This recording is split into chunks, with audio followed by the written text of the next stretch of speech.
In this tutorial, we'll look at refining the chords in a song and look at some ways to speed this up. We'll pick up where part 1 of this series left off. If you haven't seen that video, you may want to check it out before continuing. If following along, we set Songmaster to simplify the chords to sevenths. Let's focus on cleaning up the chord track. Notice the first chord detected is E. Let's have a listen.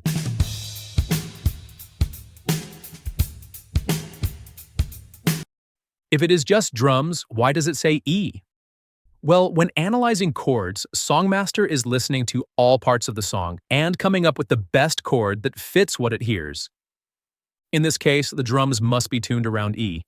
Since we don't want a chord here, just delete it. The band comes in and vamps on G, which continues into the verse. I like to start each section with a new chord marker, so hold Alt for Windows or Option on Mac, and mouse click at the start of the verse. Let's enable Songmaster's automatic chord playing feature so we can hear the chords played on its internal keyboard. This is useful when needing to identify mislabeled chords.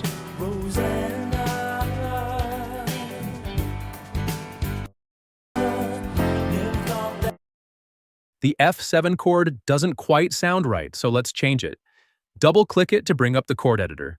Remove the 7th. If I play the chord, it sounds better, but it still doesn't sound quite right. Let's also check the Play Chord When Edited option. Now loop the chord and see if we can find a better one. If you've done a lot of ear training, then you may have a good idea of what the chord is. If you haven't, you can click a few bass chord types until you find one that sounds like a match.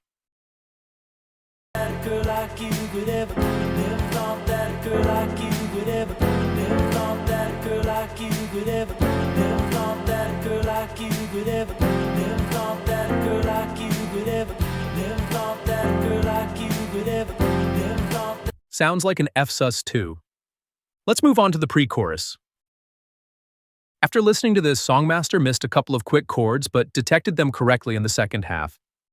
From the second half, we know the missing chords are E-flat and B-flat. We can now add 2 chord markers to bars 40 and 41.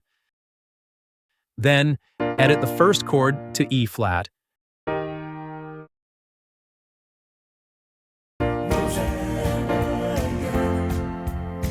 At bar 46, I'm going to adjust the start times a bit. Hold down Shift to disable snapping and drag to position.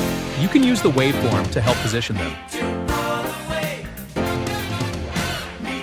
If we want to notate the chord hits in bar 49, we can just duplicate the chord markers.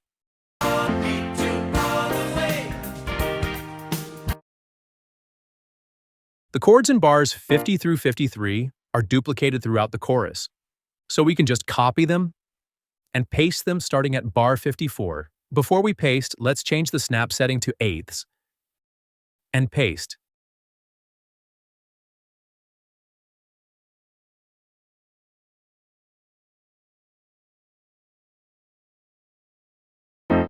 Just delete the last couple of chords. Now that we've adjusted the chords in each of the initial sections, we can copy what we've done to the other sections using the efficient Copy Chords in Section command. So, scroll back to the first verse, right-click and select Copy Chords in Section. Prior to pasting, it's a good idea to first make sure that the sections have the same number of bars and that they start on the same chord.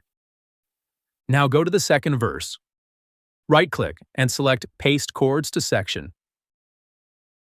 We can speed this process up a bit by going to the section that we want to copy the chords from, right-click, and select Copy Chords in Section to all named sections.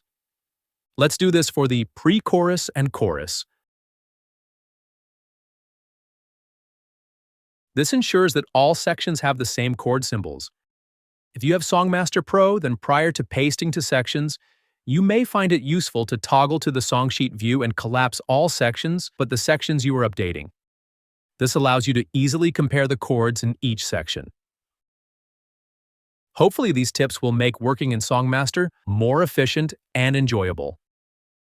In the next video in this series, we will look at some options to format a song sheet just the way we want. You can find a PDF of the song sheet exported from Songmaster in the description below.